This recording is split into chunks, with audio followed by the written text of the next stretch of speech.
السلام علیکم۔ آخر تم کون ہو؟ یہ سوال شہزادی سمیت سب کے ذہنوں میں گھوم رہا تھا۔ جو شہزادی نے پوچھ ہی لیا۔ بندر نے ایک نظر سب کی طرف دیکھا اور پھر شہزادی کی آنکھوں میں آنکھیں ڈال کر دیکھنے لگا، جیسے شہزادی یقین کرے گی کہ نہیں۔ بتاؤ تم کون ہو؟ شہزادی نے پھر پوچھا۔ بندر بات کرنے کے لیے الفاظ ڈھونڈنے لگا۔ سب اس کی طرف دیکھے جا رہے تھے۔ میں اس ملک کا شہزادہ ہوں۔ جب اس بندر نے کہا تو سب اس کی طرف حیرانگی سے دیکھنے لگے۔ تو شہزادی نے پوچھا، کیا تم شہزادہ محمل ہو؟ ہاں، میں شہزادہ محمل ہوں۔ شہزادی نے حیران ہو کر پوچھا کہ تمہارا یہ حال کس نے کیا ہے؟ میرے والد بیمار ہو گئے تھے۔ سب طبیب ان کا علاج کر کے نا امید ہونے لگے تھے۔ پھر مجھے ایک جادوگر نے بتایا کہ پہاڑوں کے اس پار ایک گھنا جنگل ہے، وہاں نیلے پھول اگتے ہیں، لیکن وہاں ایک جادوگر کا قبضہ ہے۔ وہ کسی کو بھی وہ نیلے پھول لے کر جانے نہیں دیتا۔ وہ بندر اپنی آپ بیتی سنانے لگا تو سب ہی اسے غور سے سننے لگے تھے۔ پھر کیا ہوا؟ وزیر نے تجسس سے پوچھا۔ پھر ہونا کیا تھا؟ میں اپنے ابا جان سے بہت محبت کرتا ہوں اور میں انہیں ایسے مرتے ہوئے نہیں چھوڑ سکتا، اور اسی لیے میں سب کے روکنے کے باوجود جنگل میں چلا آیا اور اس طلسمی جنگل میں پھنس گیا۔ جیسے تم تھک چکے ہو، میں بھی بار بار ایک ہی جگہ آ جاتا تھا اور میرا گھوڑا بھی تھک چکا تھا۔ میں نے گھوڑے کو ایک درخت کے ساتھ باندھا اور کھانے کے لیے کچھ ڈھونڈنے لگا، کیونکہ کافی دنوں کی مسافت کے بعد میرے پاس کھانے کا سامان بھی کم رہ گیا تھا۔ پھر مجھے ایک درخت نظر آیا، اس پر کافی پھل لگا ہوا تھا، تو میں نے پیٹ بھر کر پھل کھایا اور پھر سے راستہ ڈھونڈنے لگا۔ یہ بات تو میں جان چکا تھا کہ جو راستہ سیدھا جاتا ہے وہ صرف نظر کا دھوکہ ہے، اصل راستہ کوئی اور ہے۔ ایک طرف سمندر ہے اور ایک طرف گہری کھائی ہے۔ صرف سامنے کا راستہ بنا ہوا ہے جو مجھے بار بار ایک ہی جگہ لے آتا ہے۔ ابھی میں سوچ ہی رہا تھا کہ دو انسان نما جانوروں نے مجھ پر حملہ کر دیا۔ میں کافی دیر تک ان کے ساتھ لڑتا رہا۔ میں جہاں بھی ان کے وار کرتا، ان کا زخم پھر سے بھر جاتا تھا۔ میں بھی کافی زخمی ہو گیا تھا۔ ان سے نظر بچا کے میں ایک درخت پر چڑھ گیا اور وہ پاگلوں کی طرح مجھے ڈھونڈنے لگے۔ بہت چھپنے کے باوجود ان میں سے ایک کی نظر مجھ پر پڑ گئی۔ وہ تیزی سے میری طرف آنے لگا اور درخت پر چڑھنے لگا۔ جیسے ہی وہ میرے قریب آیا تو میں نے پوری طاقت سے اس کے سر پر وار کیا۔ وہ اپنے آپ کو بچانے کے لیے پیچھے ہٹا اور میں مسلسل وار کرتا رہا تاکہ وہ میرے برابر نہ آ سکے۔ دوسرے انسان نما جانور نے بھی مجھے دیکھ لیا تھا اور وہ بھی درخت پر چڑھنے لگا۔ میں نے اس کے سر پر وار کیا، لیکن میری تلوار اس کے سر کو کاٹنے کی بجائے اس کے سینگ کو کاٹ گئی۔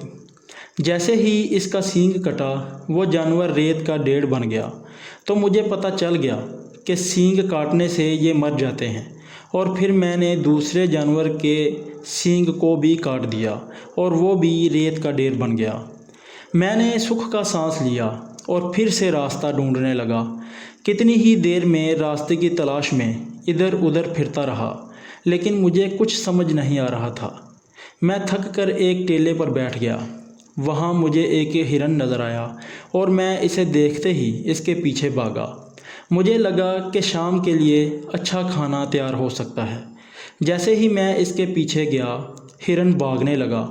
بھاگتے ہوئے ہرن کا پاؤں پھسلا اور وہ لڑکھتا ہوا کھائی میں جا گرا۔ میں نے کھائی میں جا کر دیکھا تو وہاں ہرن تھا ہی نہیں۔ میں بہت حیران ہوا کہ ہرن کہاں چلا گیا ہے۔ اس شش و پنج میں واپس آ کر اسی ٹیلے پر بیٹھ گیا۔ ابھی میں بیٹھا ہی تھا کہ میں نے دیکھا کہ ہرن واپس کھائی سے باہر آ رہا ہے۔ وہ اتنے آرام سے کھائی سے باہر آ کر جنگل میں چلا گیا تھا۔ یہ سب دیکھ کر میں بہت حیران تھا۔ مجھے سمجھ نہیں آ رہا تھا کہ اتنی گہری کھائی میں گر کر زندہ سلامت واپس باہر کیسے آ سکتا ہے۔ میں اس کھائی کے پاس جا کر کھڑا ہو گیا۔ میں اس کھائی کا راز جاننا چاہتا تھا۔ میں نے گہری سانس لی اور کھائی میں چھلانگ لگا دی، لیکن میں یہ دیکھ کر حیران تھا کہ میرے پاؤں زمین پر آ لگے تھے۔ وہاں تو کوئی کھائی تھی ہی نہیں، وہاں تو سیدھا راستہ بنا ہوا تھا۔ جسے جادو کے طلسم سے غائب کر کے دیکھنے والوں کو دھوکہ کے لیے کھائی نما بنا دیا گیا تھا۔ میں سیدھا چلنے لگا۔ جیسے ہی راستہ ختم ہوا، سامنے ایک غار تھی اور میں اس غار میں چلا گیا۔ غار کا منظر دیکھ کر میری آنکھیں کھلی کی کھلی رہ گئیں۔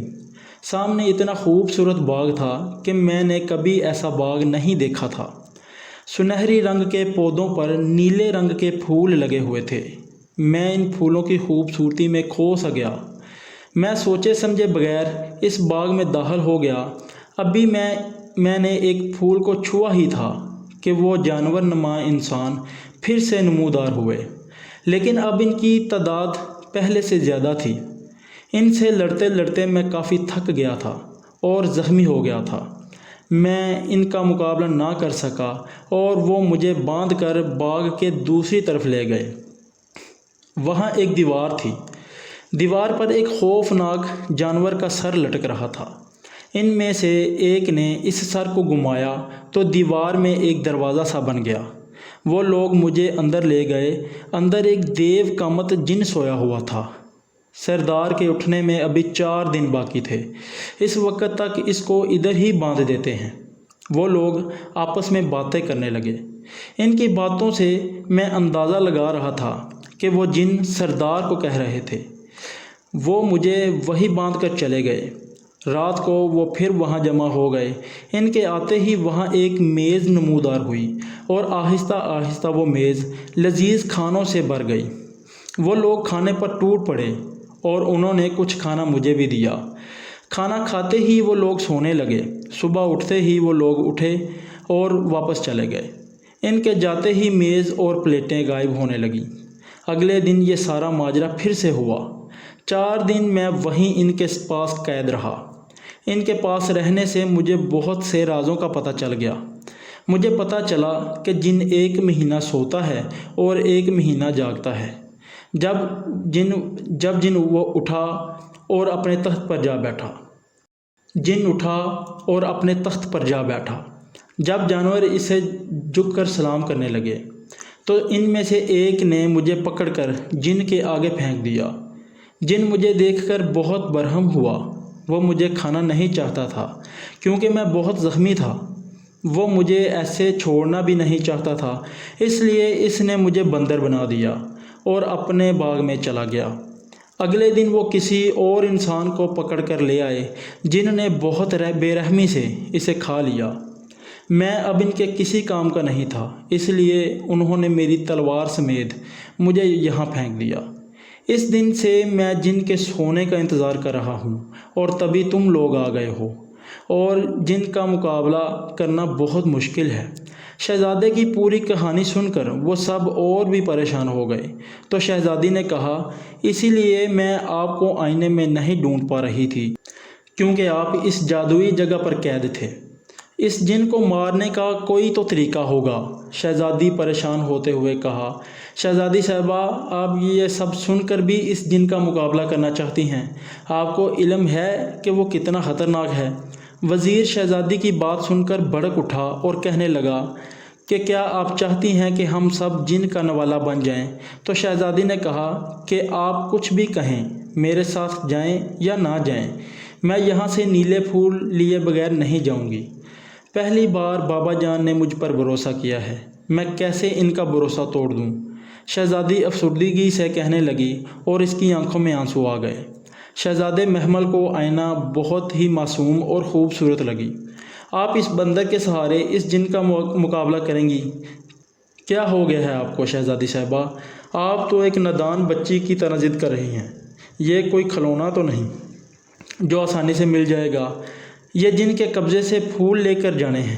وزیر کی باتیں سن کر شہزادے محمل کو غصہ آ گیا اور اس نے آنکھیں بند کر کے اس کو قابو کرنے کی کوشش کی۔ شہزادی اینا، ایک بہت اہم بات میں آپ کو بتانا بھول گیا۔